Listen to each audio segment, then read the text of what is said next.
Well, more than 700 flight delays nationwide on this Thanksgiving holiday have left thousands and thousands of travelers cooling their heels at airports around the country.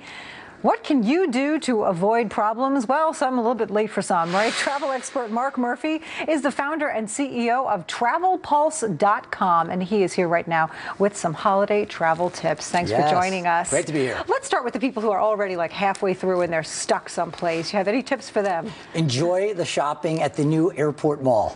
Duty-free shop, right? And if you're going international, maybe get some duty-free. Yeah, it's tough. It's ironic. The airlines, the airports have made the airports destinations unto themselves in large part because of this, the commerce that can take place. And meanwhile, you don't really get compensated because the airline's like, we have no control over the weather. That's right. And if it's outside their scope of control, you're stuck. However, if they leave you stranded, even with weather issues, out on the plane for more than a certain number of hours, then they get fined. And that's why you see from the government, and that's why you see these proactive cancellations, because the last thing they want to do is leave people stranded on the plane, and then it's $25,000 per passenger. It's millions of dollars on a single jet that they can get hit with in regards to fines. So because of that fear of fines, they're now going in the other direction because we hear about these almost random cancellations. Yes, and that's the law of unintended consequences. When you start thinking about, well, the government's going to do this and step in and make it right, well, then the airlines pull back and they make it worse for the traveler because you might have had a decent chance of getting out. Yeah, and it's so hard to have to change your plans all of a sudden. So what about these airline mergers? What impact have they had on everything? Well, number one, the airlines have gotten very, very good at making money and limiting capacity. So as demand has picked up, as the economy has improved somewhat, demand picks up, capacity doesn't increase, cost per seat goes way up, their bottom line profits improve. And because there's 85% of all domestic travel being controlled by 4 major carriers, very little competition on many of these routes. So you're pretty much stuck, like out of Philadelphia.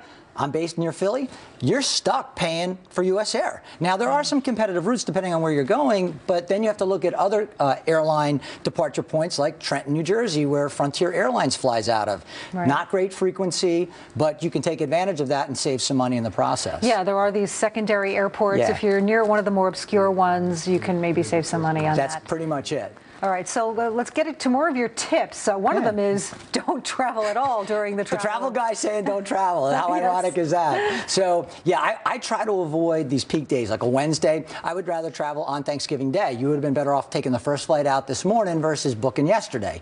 That's just common sense. Get out of the rush hour. Other thing is think about trips where it doesn't require air travel. Think about taking a cruise right out of here from New York City. You can take a cruise that will, in a day and a half, get you into the Caribbean. So you can do different things that'll save you money and save you headaches, but you may not have thought of. Best bet is call a travel agent because they can give you these different tips and advice about the different suppliers they work with and how you can actually save some cash. Yeah, and you mentioned travel agents. It's important. A lot of people are just doing it themselves now on the internet. Are they missing out on certain things? Well, you know, when I hear these so-called travel experts say, download this app, download this app, this app, this app, and you're like, oh, how many apps do you need, right? I like a human app. And that human app can basically, if I need to get rebooked, instead of me standing in line, I heard somebody say stand in line and call the airline at the same time. If you had a good travel agent, they'd be rebooking you at the time of the cancellation. And if you have status on the airline, guess what? The airline's moving you to the next available flight because of that status. So they will reward you if you're loyal to some extent, but they're definitely sticking it to us on the fares. Yeah, all right, the human element there. And you also recommend